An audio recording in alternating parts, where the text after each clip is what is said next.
അമേധ്യവും പ്ലാസ്റ്റിക്കും അടക്കം കാലങ്ങളുടെ മാലിന്യങ്ങൾ അഴുക്കിന്റെ കരിമ്പാറ കെട്ടി ഇരുട്ടറകളിൽ ജീവന് വേണ്ടിയുള്ള തിരച്ചിൽ മണിക്കൂറുകൾ വൈകുമ്പോൾ നമ്മുടെ തലച്ചോറുകൾ അപായം പറഞ്ഞതാണെങ്കിലും അവസാന നിമിഷം വരെ കിട്ടിയൊരു വൈക്കോൽ തുരുമ്പിൽ പിടിച്ചു നിൽക്കുന്നുണ്ടാകണം ജോയി എന്ന പ്രത്യാശാഭരിത പ്രതീക്ഷകൾ അസ്തമിച്ചൊരു സങ്കട തിങ്കളാണ്. യുവരാജ് ഗോകുൽ, ഇവിടെ ഇന്ന് ഈ വിഷയം കോടതി പരിഗണിക്കുന്നുണ്ട് കേട്ടോ. കോടതി പറയുന്നുണ്ട് ഇത് റെയിൽവേയുടെ അധീനതയിലുള്ള സ്ഥലത്തെ മാലിന്യ നീക്കത്തിന്റെ ഉത്തരവാദിത്വം റെയിൽവേക്കാണ് എന്ന് കൃത്യമായി കോടതി പറയുന്നുണ്ട്. അപ്പോൾ ഇതിലൊന്നും ഞങ്ങൾക്ക് ഉത്തരവാദിത്വം ഇല്ല എന്ന് പറഞ്ഞ് ഇനിയും കൈകഴി നിൽക്കാൻ റെയിൽവേക്കും കേന്ദ്രത്തിനും കഴിയുമോ? ശരിയാണ്, 117 മീറ്ററേ ഉള്ളൂ, ബാക്കിയുള്ള സ്ഥലങ്ങളിലെ മാലിന്യം റെയിൽവേയുടെ ഉത്തരവാദിത്വമല്ല. പക്ഷേ ഈ സ്പെസിഫിക് സംഭവത്തിൽ ഈ പറഞ്ഞ ജോയി എന്ന് പറയുന്ന ഒരു പാവ മനുഷ്യന്റെ മരണത്തിൽ റെയിൽവേക്ക് കൈകഴിയാൻ പറ്റില്ല. യുവരാജ്, ഹാഷ്മി, ആരാണ് ഇവിടെ കൈകഴുകാൻ ശ്രമിക്കുന്നത്? ആർക്കും കൈകഴുകാൻ കഴിയുമെന്ന് ഞാൻ വിശ്വസിക്കുന്നില്ല. ഒരു മനുഷ്യന് സാധ്യമാകുന്ന ഏറ്റവും വേഴ്സ്റ്റ് ആയിട്ടുള്ളൊരു മരണമാണ് ജോയി എന്ന് പറയുന്ന ആ പാവത്തിന് അനുഭവിക്കേണ്ടി വന്നത്. ഇത്രയും ദിവസങ്ങളോളം അഴുക്ക് ചാലി കിടക്കുക, വെള്ളം കുടിക്കുക, ആ ദുർഗന്ധം ശ്വസിച്ച് മരിക്കേണ്ടി വരിക, ഇതൊക്കെ നമ്മൾ ചെയ്ത് കഴിഞ്ഞിട്ട് പിന്നെ രാഷ്ട്രീയമായിട്ട് ഇതിനെ ന്യായീകരിക്കാൻ ഇറങ്ങി പുറപ്പെടുന്നതിൽ എന്തെങ്കിലും കാരണമുണ്ട് എന്ന് എനിക്ക് തോന്നുന്നില്ല.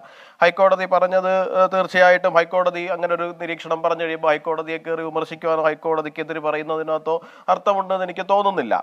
പക്ഷേ നമ്മൾ മനസ്സിലാക്കേണ്ടുന്ന ഒരു കാര്യം എന്ന് പറഞ്ഞു കഴിഞ്ഞാൽ, ഇപ്പോൾ ശ്രീ എം പി രാജേഷിന്റെ പത്രസമ്മേളനം ഞാൻ കാണുകയായിരുന്നു. ഇതിനകത്ത് രാഷ്ട്രീയ ആവശ്യമില്ലാതെ വലിച്ചിടരുതെന്ന് അദ്ദേഹം പറയുകയും പിന്നീട് രാഷ്ട്രീയമായിട്ട് അദ്ദേഹം തന്നെ ചില തെറ്റുകൾ പറയുകയും ചെയ്യുന്ന ഒരു സാഹചര്യവും നമ്മൾ കാണുന്നുണ്ട്. ഒന്നെന്ന് പറഞ്ഞു കഴിഞ്ഞാൽ 2015-ലും 2018-ലും 2022-ലും ഒക്കെ നഗരസഭ മുൻകൈ എടുത്ത് തന്നെ റെയിൽവേയോട് പെർമിഷൻ ചോദിച്ചതിന് ശേഷം നഗരസഭ തന്നെ കോർപ്പറേഷൻ റെയിൽവേയുടെ ആ ഭൂമി ഇരിക്കുന്ന ആ ഭാഗം ക്ലീൻ ചെയ്യുന്ന സാഹചര്യം ഉണ്ടായിട്ടുണ്ട്. അപ്പോൾ നഗരസഭയ്ക്ക് അത് ക്ലീൻ ചെയ്യാൻ കഴിയില്ല എന്ന് പറയുന്നത് തെറ്റായിട്ടുള്ളൊരു കാര്യമായിട്ടാണ് ഞാൻ മനസ്സിലാക്കുന്നത്. റെയിൽവേയുടെ അധികൃതരോട് കോടതി പറയുന്നുണ്ട് റെയിൽവേ അധീനതയിലെ സ്ഥലത്ത് മാലിന്യ നീക്കത്തിന്റെ ഉത്തരവാദിത്തം റെയിൽവേക്കാണ്, അത് ചെയ്തില്ല. അത് ചെയ്യാൻ പോയവർക്കെതിരെ നേരത്തെ കേസെടുത്ത കാര്യം പറയുന്നു വി കെ പ്രശ്നം അടക്കമുള്ളവർ. എന്താണ് പോട്ടെ, ഈ കൊടുത്തൊരു കരാറുകാരൻ ഒരു മനുഷ്യനെ അഴുക്കിലേക്ക് ഇറക്കി വിട്ടു. സർക്കാരിന് നേരെ കൈ ചൂണ്ടുന്ന റെയിൽവേക്കും കേന്ദ്രത്തിനും ആ രക്തത്തിൽ പങ്കില്ലെന്ന് കൈ കഴുകാമോ? ഞാൻ ആവർത്തിക്കുന്നു യുവരാജ് ഗോകുൽ. ഹാഷ്മി, റെയിൽവേ കുറച്ചുകൂടിയും അത്തരം കാര്യങ്ങൾ ഇദ്ദേഹം സുരക്ഷയോടുകൂടി തന്നെയാണോ ഇറങ്ങിപ്പോകുന്നത്, മുതലായ കാര്യങ്ങൾ ശ്രദ്ധിക്കേണ്ടതായിരുന്നു റെയിൽവേയിലെ ഉദ്യോഗസ്ഥര്. അതങ്ങനെ അല്ല എന്നുള്ള അഭിപ്രായം എനിക്കുമില്ല. അത്തരം കാര്യങ്ങളൊക്കെ തീർച്ചയായിട്ടും ശ്രദ്ധിക്കേണ്ടത് തന്നെ ആയിരുന്നു. അത് ശ്രദ്ധിക്കേണ്ടവർ ശ്രദ്ധിക്കാത്തത് കൊണ്ട് തന്നെയാണ് ഇത്തരത്തിലൊരു ദൗർഭാഗ്യകരമായ ഇൻസിഡന്റ് ഉണ്ടായിരിക്കുന്നതും. ഒന്ന്. രണ്ടാമത്തെ ഒരു കാര്യം എന്ന് പറഞ്ഞു കഴിഞ്ഞാൽ, ഹാഷ്മി തന്നെ പറഞ്ഞതുപോലെ തന്നെ 12 കിലോമീറ്ററാണ് ഈ ആമയിഴഞ്ചാൻ തോടിന്റെ ഡിസ്റ്റൻസ് എന്ന് പറയുന്നത്. ഈ ആമയിഴഞ്ചാൻ തോടില് നമ്മുടെ പാളയം മാർക്കറ്റ് മുതൽ അവിടെ ഇപ്പം ഞാൻ ഓരോ സ്ഥലങ്ങളായിട്ട് എടുത്തെടുത്ത് പറയുന്നില്ല. ഒരു തിരുവനന്തപുരത്തുകാരൻ എന്നുള്ള നിലയിൽ എനിക്ക് വളരെ വ്യക്തിപരമായിട്ട് തന്നെ ഓരോ മേഖലയിൽ എന്താണ് നടക്കുന്നത്, ഏതൊക്കെ ഭാഗത്തു നിന്നാണ് ഇത് വരുന്നതെന്ന് അറിയാൻ കഴിയും. ഇത്രയും ഒഴുകി വരുന്ന ഈ വേസ്റ്റ് മുഴുവനും ഇത് വഴിയാണ് ഒഴുകുന്നതെന്നാണ്. റെയിൽവേയുടെ ആ ഭൂമിയുടെ അടിയിലൂടെ 200 മീറ്ററിലാണ് ഒഴുകുന്നതെന്നാണ്. അപ്പൊ ഈ നഗരത്തിലെ മുഴുവൻ വേസ്റ്റുകളും വന്നടിയുന്നത് നീക്കിക്കൊണ്ടിരിക്കലാണോ റെയിൽവേയുടെ പണി എന്ന് എനിക്ക് മനസ്സിലാവില്ല. റെയിൽവേയുടെ പണി എന്ന് പറയുന്നത് ട്രെയിൻ ഓടിക്കുക, ട്രെയിൻ സർവീസ് നടത്തുക എന്നുള്ളതാണ്. അല്ലാതെ തിരുവനന്തപുരം നഗരത്തിലെ വരുന്ന മുഴുവൻ അഴുക്കുകളും ഈ 200 മീറ്ററിന്റെ അടിയിലൂടെ ഒഴുകുന്നു എന്നുള്ളൊരു കാരണം പറഞ്ഞുകൊണ്ട് ഇത് മുഴുവൻ റെയിൽവേ വൃത്തിയാക്കി. പിന്നെ നഗരസഭയ്ക്ക് ഇവിടെ എന്താന്നേ പണി? നഗരസഭ എന്തിനാന്ന് ഇവിടെ ടാക്സ് കളക്ട് ചെയ്യുന്നത്? നഗരസഭ എന്തിനാണ് ഇവിടുന്ന് ശുചീകരണം എന്ന് പറഞ്ഞിട്ട് പൈസ ഗ്രാന്റ് മേടിക്കുന്നത്? നമുക്ക് ചോദിക്കാം.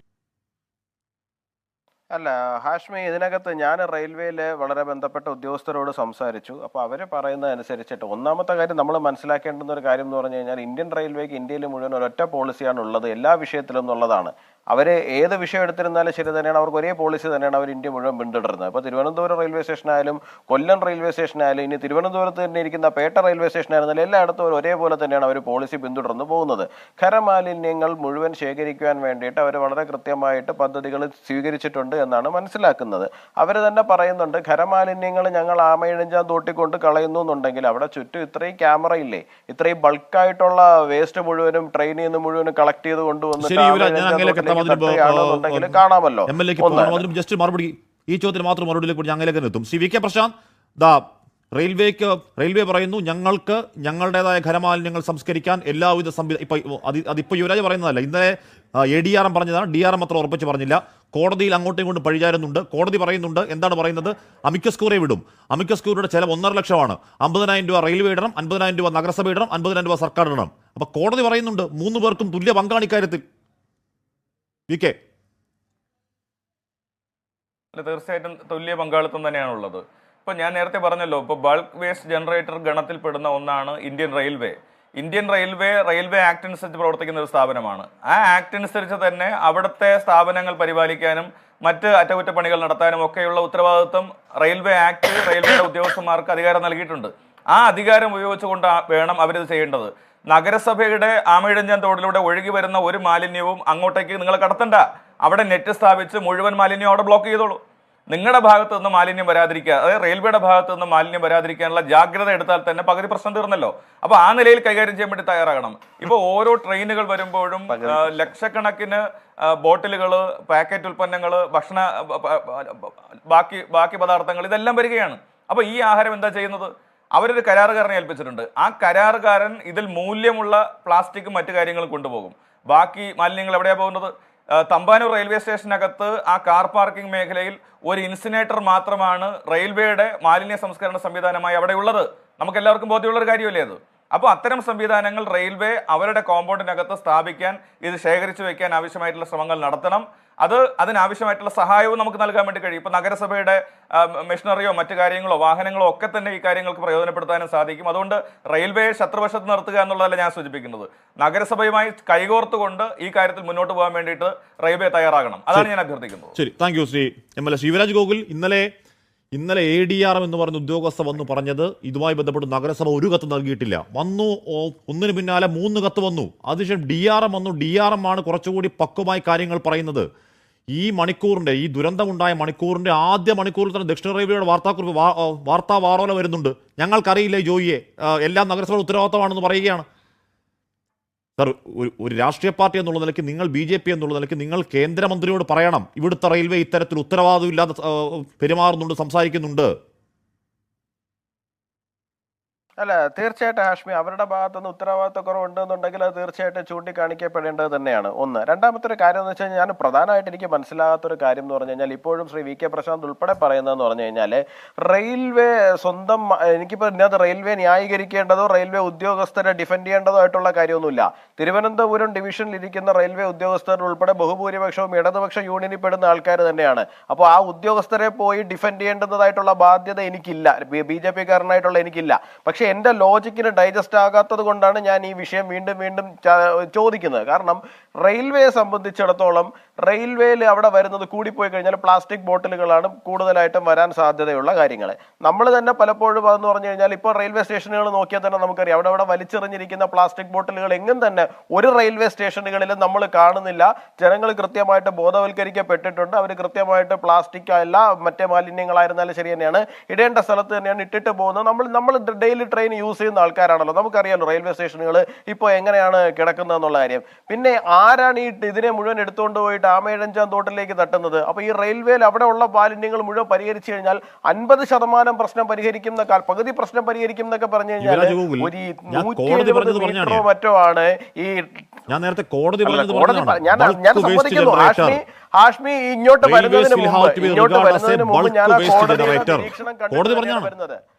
തീർച്ചയായിട്ടും ഞാൻ പറയട്ടെ ഹാഷ്മി, ഞാൻ ഇങ്ങോട്ട് വരുന്നതിന് മുമ്പ് കോടതിയുടെ നിരീക്ഷണം കണ്ടിട്ടാണ് വരുന്നത്. ഇപ്പോൾ ലേറ്റസ്റ്റ് ആയിട്ട് പറഞ്ഞിരിക്കുന്നത്, ഇപ്പൊ മുമ്പ് പറഞ്ഞത് ഞാൻ കേട്ടു. സ്വാഭാവികമായിട്ട് ഈ റെയിൽവേ എന്ന് പറയുന്നത് എന്താണ്? മനുഷ്യർ തന്നെയല്ലേ, നമ്മൾ പോകുന്നത് തന്നെയല്ലേ. സ്വാഭാവികമായിട്ട് അവിടെ വേസ്റ്റ് ഉണ്ടാകുന്നുണ്ട്, അതിനകത്ത് വേസ്റ്റ് ഉണ്ടാകുന്നുണ്ട്. ആ വേസ്റ്റ് സംസ്കരിക്കുവാൻ വേണ്ടിയിട്ട് ഇന്ത്യ മുഴുവനും അവർക്ക് പദ്ധതികളും ഉണ്ട്, അവരത് കൃത്യമായിട്ട് ചെയ്തു പോകുന്നുണ്ട്.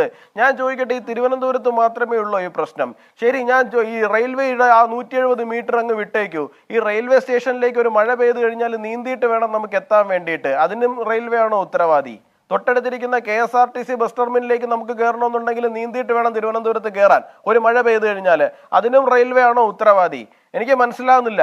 ഇത്രയും പ്രശ്നങ്ങൾ ഇതിന്റെ ചുറ്റും സൃഷ്ടിച്ചു വെച്ചിട്ട് ഇനി എല്ലാം പോട്ടെ, ഈ ബോഡി എവിടുന്നാ കിട്ടിയിരിക്കുന്നത്? ഈ ജോയ് എന്ന് പറയുന്ന ആ മനുഷ്യന്റെ ബോഡി എവിടുന്നാ കിട്ടിയിരിക്കുന്നത്? 2 കിലോമീറ്റർ അപ്പുറത്ത് നിന്നാണ് അത് കിട്ടിയിരിക്കുന്നത്. ഇവര് മുഴുവനും സമയവും റെയിൽവേയുടെ തലയിലേക്ക് കുറ്റം കൊണ്ട് വെക്കാൻ വേണ്ടിയിട്ട് ഇതിന്റെ അടിയിൽ മാത്രമല്ലേ തപ്പിക്കൊണ്ടിരുന്നത്. അങ്ങോട്ടേക്കോ പോകാൻ വേണ്ടിയിട്ട് അവർ തയ്യാറായോ?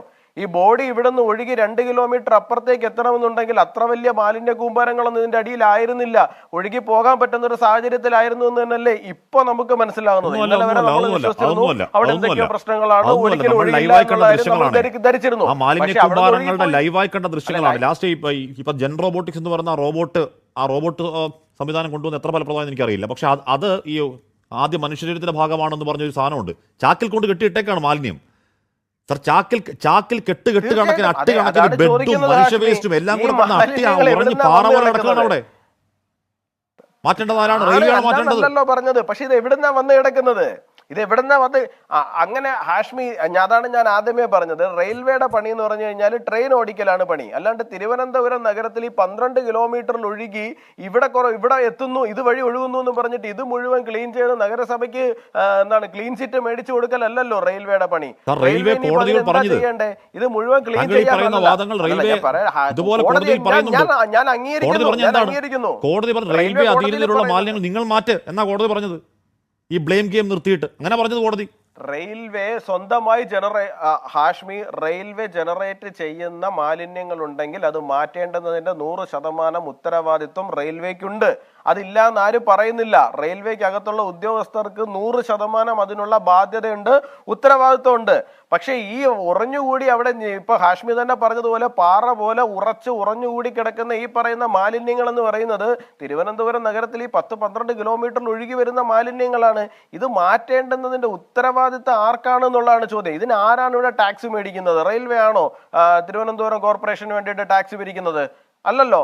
ഈ ക്ലീനിങ്ങിന് വേണ്ടിയിട്ട് പ്രത്യേകമായിട്ട് പൈസ മേടിക്കുന്ന ആരാ? റെയിൽവേ ആണോ മേടിക്കുന്നത്? അല്ലല്ലോ, തിരുവനന്തപുരം കോർപ്പറേഷൻ തന്നെയല്ലേ മേടിക്കുന്നത്. ഇപ്പോ കൊച്ചി കോർപ്പറേഷനിൽ ഉള്ള മാലിന്യങ്ങൾ മുഴുവൻ മാറ്റി കൊടുക്കേണ്ട ഉത്തരവാദിത്തം ഇരിക്കുന്നത് കൊച്ചി കോർപ്പറേഷനാണ്. അല്ലാണ്ട് അവിടെ ഇരിക്കുന്ന എറണാകുളം റെയിൽവേ സ്റ്റേഷൻ അധികൃതർക്കല്ല കൊച്ചി നഗരത്തിലെ മാലിന്യങ്ങൾ മുഴുവൻ മാറ്റി കൊടുക്കുക എന്ന് പറയുന്നത്. ഇത് ഇന്ത്യയിൽ മുഴുവനായിട്ട് ഓടുന്ന ഒരു സംവിധാനമാണ് ഈ റെയിൽവേ എന്ന് പറയുന്നത്. എല്ലാ നഗരങ്ങളിലും ഇറങ്ങി ക്ലീൻ ചെയ്യലല്ലോ റെയിൽവേയുടെ പണി എന്ന് പറയുന്നത്. റെയിൽവേയുടെ അധീനതയിലുള്ള സ്ഥലത്ത് ക്ലീൻ ചെയ്യുന്നത് റെയിൽവേയുടെ പണിയാണെന്ന് കോടതി പറയുകയാണെന്നേ. അത് ഉറപ്പിക്കാൻ അമിക്കസ് ക്യൂറി വരികയാണെന്ന് ഞാൻ എത്താം. റെയിൽവേ സ്വന്തമായി ജനറേറ്റ് ചെയ്യുന്ന മാലിന്യങ്ങൾ ഉണ്ട് എന്നുണ്ടെങ്കിൽ ആ മാലിന്യങ്ങള് സംസ്കരിക്കേണ്ടുന്നതിൻ്റെതായ ബാധ്യത തീർച്ചയായിട്ടും ഇതില് നേരത്തെ യുവരാജ് പറഞ്ഞ ഒരു കാര്യം പറയാനുണ്ട്. ലോകത്തിലെ ഏറ്റവും വലിയ ഓപ്പൺ ടോയ്ലറ്റ് ആണ് ഇന്ത്യൻ റെയിൽവേ ആണ്. അവരിപ്പോഴും ടോയ്ലറ്റ് വേസ്റ്റ് ഇപ്പോഴും പരസ്യമായിട്ട് അന്നും ഇന്നും ഒരേ സിസ്റ്റം, ട്രാക്കിലിടുന്ന ആ സിസ്റ്റം തന്നെയാണല്ലോ അവർക്കുള്ളത്. അത് ക്ലീൻ ചെയ്യാൻ ഒരു മറ്റ് സംവിധാനങ്ങൾ ഇന്നേ വരെ റെയിൽവേക്ക് ഉണ്ടായിട്ടില്ല. എവിടെ അത് വീഴുന്നോ അവിടെ തന്നെ പോയി മനുഷ്യരെ കൈകൊണ്ട് അവിടെ വീണ വേസ്റ്റും പേപ്പറും മനുഷ്യരെ കൈകൊണ്ട് എടുക്കുന്ന ദൃശ്യം ഡയഗ്രാം വരച്ചു വെച്ചിട്ടുണ്ട്. അല്ലല്ല, നോക്കാനുള്ള മര്യാദ ഇല്ല എന്നല്ല. ഇന്ന് ഒരു വർഷം ഓട വൃത്തിയാക്കാൻ ഇറങ്ങുന്നത്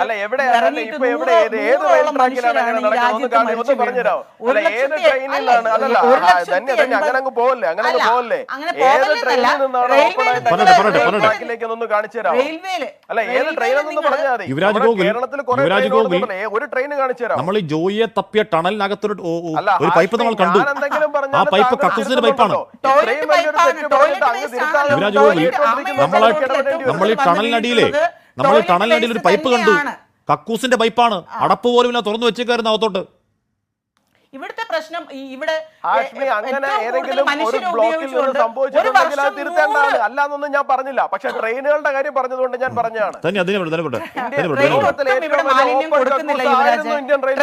ഒട്ടും മാലിന്യം കൊടുക്കുന്നത് നിങ്ങൾ അങ്ങനെ തന്നെ വിശ്വസിക്കുക. അത് വൃത്തിയാക്കാത്തത് ഈ ഭരണകൂടത്തിന്റെ മെന്റാലിറ്റിയാണ്. ആ മാലിന്യം ഓപ്പൺ ആയിട്ട് ഇട്ടിരിക്കുന്ന ആ ടോയ്ലറ്റ് വേസ്റ്റ് പോകുന്നത് അത് ഭരണകൂടത്തിന്റെ മെന്റാലിറ്റി ആണെന്ന് നിങ്ങൾ മനസ്സിലാക്കിക്കൊണ്ടാ. അതായത് നിങ്ങൾക്കത് പൊള്ളത്തില്ല, ഞങ്ങൾക്കത് പൊള്ളും. ഇവിടുത്തെ സാധാരണക്കാരനും സമ്പത്തില്ലാത്തവനും സാമൂഹ്യമായി പിന്നോക്കം നിൽക്കുന്ന ആൾക്കാരും കൈകൊണ്ട് ഈ വേസ്റ്റ് എടുത്ത് അവൻ തന്നെ ആ നാറുന്ന ടോയ്ലറ്റിന്റെ ആ വെള്ളം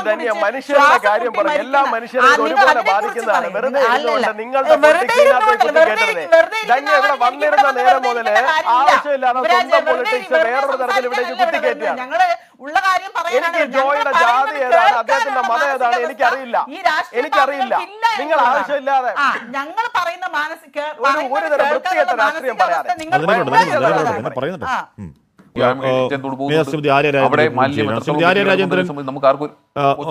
ഇവിടെ റെയിൽവേക്കെതിരെ ഇനി നഗരസഭ എടുക്കാൻ പോകുന്ന നടപടി എന്താണ്? തന്നെ നോട്ടീസ് തയ്യാറാക്കിയിട്ടുണ്ട്. അടുത്ത ദിവസം തന്നെ റെയിൽവേക്കെതിരെ ആ നീക്കങ്ങൾ ഉറപ്പായി നടത്തണം. പക്ഷേ റെയിൽവേയുടെ ആകെ ഈ പറഞ്ഞ 117 മീറ്റർ, പരമാവധി 200 മീറ്റർ ആണ്. ശ്രീമതി ആര്യ രാജേന്ദ്രൻ, അതിനപ്പുറവും ഇപ്പുറവും കേരളം കാണുന്നത് ആമയിഴഞ്ചാൻ തോട്ടിലെ ടൺ കണക്കിന് അഴുകിയൊഴുകുന്ന കറുത്തൊഴുകുന്ന മാലിന്യമാണ്. അത് നീക്കാൻ നഗരസഭയുടെ ഒരു ഇനിഷ്യേറ്റീവ് എന്താകും വരും ദിവസങ്ങളിൽ? നമുക്ക് മാലിന്യം കൈമാറാതെ ഏതെങ്കിലും സാഹചര്യത്തിൽ അത് തോടിലേക്ക് വലിച്ചെറിയുന്നുണ്ട് എങ്കിൽ അത് തിരുത്തപ്പെടേണ്ടതാണ്. മാലിന്യം വലിച്ചെറിയുന്ന ഓരോ വ്യക്തിയും അത് തിരുത്തണം എന്നുള്ള സന്ദേശമായിരിക്കും. ശരി, അങ്ങനെ തിരുത്താൻ തയ്യാറല്ലാത്ത മനുഷ്യർ എൻഫോഴ്സ് ചെയ്യേണ്ടത് നഗരസഭയിൽ നമ്മളും ഒക്കെയാണ്. ക്യാമറകളുണ്ട്, നമുക്ക് തിരിച്ചറിയാൻ പറ്റില്ലേ ആരാ കൊണ്ടിടുന്നതെന്ന്? ശക്തമായ എൻഫോഴ്സ്മെന്റ് നടത്തുന്നുണ്ട്, അതിൽ നിന്ന് ഫൈൻ ഈടാക്കുന്നുണ്ട് കർശനം. ഇപ്പോൾ അമെന്റ്മെന്റ് കൂടി വന്ന സാഹചര്യത്തിൽ ഏറ്റവും കൂടിയ തുക തന്നെ ഈടാക്കിക്കൊണ്ട് ഒരു പൊതുബോധം ഉണ്ടാക്കുന്നതിന് വേണ്ടി നമ്മളെല്ലാവരും ശ്രമിച്ചുകൊണ്ടിരിക്കുകയാണ്. അത് കൂടുതൽ കർശനമാക്കുന്നതിന് വേണ്ടി ഒരു പുതിയ ആക്ഷൻ പ്ലാൻ അടക്കം തയ്യാറാക്കി വരുന്ന ദിവസങ്ങളിൽ കർശനമായ നടപടി സ്വീകരിക്കുന്നതിന് വേണ്ടി നഗരസഭ ആവശ്യമായ ക്രമീകരണങ്ങൾ ഉണ്ടാക്കും. ശരി, നന്ദി ശ്രീമതി ആര്യ രാജേന്ദ്രൻ. ശിവരാജ് ഗോകുൽ, ഇവിടെ റെയിൽവേ ആണ്, റെയിൽവേയുടെ കരാറാണ്, റെയിൽവേയുടെ കരാറുകാരനാണ് ഇയാളെ ഇത്തരത്തിൽ സുരക്ഷാ സംവിധാനം ഇല്ലാതെ ഇറക്കി വിട്ടെന്ന ഒരു തർക്കം വേണ്ടല്ലോ. യുവരാജ് ഗോകുൽ, ഈ കരാറുകാരനെതിരെ ഇങ്ങനെ നിരുത്തരവാദപരമായ കരാർ നൽകിയ റെയിൽവേ ഉദ്യോഗസ്ഥനുണ്ടാവില്ലേ? ആ ഉദ്യോഗസ്ഥനെതിരെ, മേൽനോട്ടം നൽകുന്ന ഉദ്യോഗസ്ഥനെതിരെ നടപടി വേണമെന്ന് കേരള BJP കൂടെ ആവശ്യപ്പെടേണ്ട കേന്ദ്രത്തിലേക്ക്? യുവരാജ് ഗോകുൽ. അല്ല, അതെന്താണെന്നുള്ള കാര്യം കൃത്യമായിട്ട് നമ്മൾ അതിൻ്റെ വരും ദിവസങ്ങളിൽ തന്നെ ചെയ്യുന്നുണ്ടാവും. അതിനകത്തായിട്ട് സംശയമൊന്നും വിചാരിക്കേണ്ട. ഒന്നാമത്തെ കാര്യം. രണ്ടാമത്തെ കാര്യം, ശ്രീ ജ്യോതികുമാർ ചാമക്കാലയുടെ പറഞ്ഞു എന്താണ്, ഞാൻ റെയിൽവേയുടെ PR ഏറ്റെടുത്തിരിക്കുന്ന പോലെ. എനിക്ക് റെയിൽവേയുടെ PR ഏറ്റെടുക്കേണ്ട ആവശ്യമില്ല എന്ന് ഞാൻ ഈ ചർച്ചയുടെ തുടക്കത്തിൽ അങ്ങ് സമയത്ത് എത്തിയിട്ടില്ലായിരുന്നു. ഞാൻ ആ സമയത്ത് തന്നെ പറഞ്ഞിട്ടുണ്ടായിരുന്നു. ശ്രീ ഹാഷ്മി ചൂണ്ടിക്കാട്ടിയതുപോലെ തന്നെ ഒരു ജീവനക്കാരനെ അല്ലെങ്കിൽ ഒരു ജോയിയെ പോലെ ഒരാളെ സുരക്ഷാ സംവിധാനങ്ങളില്ലാതെ ആ ഒരു അവസ്ഥയിലേക്ക് ഇറങ്ങിപ്പോകുന്ന ഒരു സാഹചര്യം ഉണ്ടായിട്ടുണ്ടെങ്കിൽ അത് തീർച്ചയായിട്ടും കരാർ കൊടുത്ത ആൾക്കാരുടെ ഭാഗത്ത്, എല്ലാവരുടെയും ഭാഗത്തുനിന്ന് വന്നിരിക്കുന്ന ഒരു വീഴ്ചയാണ്. അതിൽ നിന്ന് ആർക്കും ഒഴിഞ്ഞു മാറാൻ സാധിക്കില്ല. അത് ഞാൻ പറഞ്ഞിട്ടുണ്ടായിരുന്നു. പക്ഷെ ഞാൻ ഇവിടെ ഇത് പറയേണ്ടി വരുന്ന ഒരു സാഹചര്യം എന്തായിരുന്നു എന്ന് പറഞ്ഞു കഴിഞ്ഞാൽ, ശ്രീ ധന്യാരാമൻ എന്തടിസ്ഥാനത്തിലാണ് ഈ പറഞ്ഞതെന്ന് എനിക്ക് മനസ്സിലാകുന്നില്ല. ലോകത്തിലെ ഏറ്റവും വലിയ ഓപ്പൺ ടോയ്ലറ്റാണ് ഇന്ത്യൻ റെയിൽവേ എന്നുള്ളത്. അതൊക്കെ ആയിരുന്നു പണ്ട്, ഇപ്പോൾ അല്ല. ഇപ്പോൾ കേരളത്തിൽ, നമ്മൾ ഇന്ത്യയിൽ മൊത്തം വിടും, കേരളത്തിൽ ഓടുന്ന ഏത് ട്രെയിനിൽ നിന്നാണ് പണ്ടത്തേതുപോലെ ടോയ്ലറ്റ് വേസ്റ്റ് ഓപ്പണായിട്ട് പാളങ്ങളിലേക്ക് തുറന്നു വിടുന്നതെന്ന് ഒരു ട്രെയിനിൻ്റെ പേര് എനിക്ക് പറഞ്ഞു തന്നു കഴിഞ്ഞാൽ താങ്കൾ പറഞ്ഞത് ഞാൻ സമ്മതിക്കാം. പിന്നെ ഹാഷ്മി പറഞ്ഞതുപോലെ ജൂൺ 6, 2024 കോടതി വിധിയിൽ ട്രെയിനിനകത്ത് നിന്ന് വരുന്ന ഈ പറയുന്ന ടോയ്ലറ്റ് വേസ്റ്റോ ഹ്യൂമൻ വേസ്റ്റിനോ അല്ലാത്ത അത്തരം വേസ്റ്റുകളെ കുറിച്ചിട്ടല്ല പറയുന്നത്. നമ്മളിപ്പോൾ ആൾക്കാർ യാത്ര ചെയ്യുന്ന സമയത്ത് ട്രെയിനിൽ നിന്ന് കുടിച്ചിട്ടും ഭക്ഷണം കഴിച്ചിട്ടും ഈ വസ്തുക്കൾ വലിച്ച് വെളിയിലേക്ക് ഇറങ്ങുമ്പോൾ ഉണ്ടാകുന്ന വേസ്റ്റുകളെ കുറിച്ചിട്ടാണ് പറഞ്ഞിരിക്കുന്നത്. അതും ഇതും തമ്മിൽ താരതമ്യം ചെയ്യരുതെന്ന് ഞാൻ അപേക്ഷിക്കുകയാണ്. അതാണ് രണ്ടാമത്തെ ഒരു കാര്യം. ഇത് മറ്റൊരു വിഷയമാണ്. ആ വിഷയത്തിനെ അങ്ങനെ തന്നെ കാണാൻ വേണ്ടിയിട്ട് നമ്മൾ തയ്യാറാകണം. 2, 10 പ്ലാസ്റ്റിക് കുപ്പിയുണ്ട്, ബൾക്ക് വേസ്റ്റ് ജനറേറ്റർ എന്ന പദവി കൊടുക്കോ ഹൈക്കോടതി റെയിൽവേക്ക്? ബൾക്ക് വേസ്റ്റ് ജനറേറ്റർ ആവുകയല്ലേ. കാര്യം എന്താണെന്ന് വെച്ച് കഴിഞ്ഞാൽ എത്രയോ ആൾക്കാരാണ് ഈ പറയുന്ന വാതിലിന്റെ അവിടെ നിന്നിട്ട് ഈ പറയുന്ന കുടിക്കുന്ന വെള്ളത്തിന്റെ കുപ്പിയായിരുന്നാലും ശരി, കഴിക്കുന്ന ഭക്ഷണത്തിൻ്റെതായിരുന്നാലും ശരി, അകത്ത് സംവിധാനങ്ങൾ വെച്ചിരുന്നാൽ പോലും അതിന്റെ അകത്ത് കൊണ്ടിടാൻ തയ്യാറാകുന്നില്ല എന്ന ആൾക്കാർ നമ്മൾ തന്നെ കണ്ണുകൊണ്ട് കാണുന്നതല്ലേ. സ്വാഭാവികമായിട്ട് വലിച്ചെറിയുമ്പോൾ അതിനെയാണ് ആ കോടതി വിധി ഹാഷ്മി എടുത്തൊന്ന് വായിച്ചു നോക്കുന്നേ. ആ കോടതി വിധിയിൽ പറഞ്ഞിരിക്കുന്നത് അതിനെയാണ് പറഞ്ഞിരിക്കുന്നത്. 2 വശത്തേക്ക് മാലിന്യങ്ങൾ അകത്ത് നിന്ന് ആൾക്കാർ വലിച്ചെറിയുന്നു. ഇതിനെയാണ് ബൾക്ക് ജനറേറ്റർ എന്ന് പറഞ്ഞിരിക്കുന്നത്. അല്ലാണ്ട് റെയിൽവേ സ്വന്തമായിട്ട് വേറൊരു തരത്തിൽ ഈ പറയുന്ന വേസ്റ്റ് ക്രിയേറ്റ് നല്ല പറഞ്ഞിരിക്കുന്നത്. അത് ആ കോടതി വിധിയുണ്ട്. ഹാഷ്മി അത് കൃത്യമായിട്ടൊന്ന് വായിച്ചു നോക്കിയാൽ അങ്ങേക്ക് മനസ്സിലാവും. ഇനി നിങ്ങൾ ചർച്ച ചെയ്യേണ്ടുന്ന ഒരു വിഷയം കൂടിയുണ്ട്. 5-ാം തീയതി ജനുവരി മാസം 2022 ജനുവരിയില് 5-ാം തീയതി ആന്റണി രാജുവിന്റെ ഒരു ഫേസ്ബുക്ക് പോസ്റ്റാണ്. ആമയിഴഞ്ചാൻ തോടിന്റെ 2ാം ഘട്ട നവീകരണ പ്രദേശങ്ങൾ ബഹുമാനപ്പെട്ട ജലവിഭവ മന്ത്രിയോടൊപ്പം സന്ദർശിച്ചു. വഞ്ചിയൂർ മുതൽ പാറ്റൂർ വരെയുള്ള 700 മീറ്റർ 24 കോടി രൂപ ചെലവഴിച്ച് നവീകരിക്കുന്ന പദ്ധതിയുടെ പുരോഗതി വിലയിരുത്തിയെന്ന് 2022 നമ്മൾ ഇന്ന് സംസാരിക്കുമ്പോൾ 2.5 വർഷം പിന്നിട്ട് കഴിഞ്ഞു. എന്തായി പുരോഗതി എന്ന് ചോദിച്ചു കഴിഞ്ഞാൽ നമ്മൾ ഇന്നലെ കഴിഞ്ഞ 2 ദിവസമായിട്ട്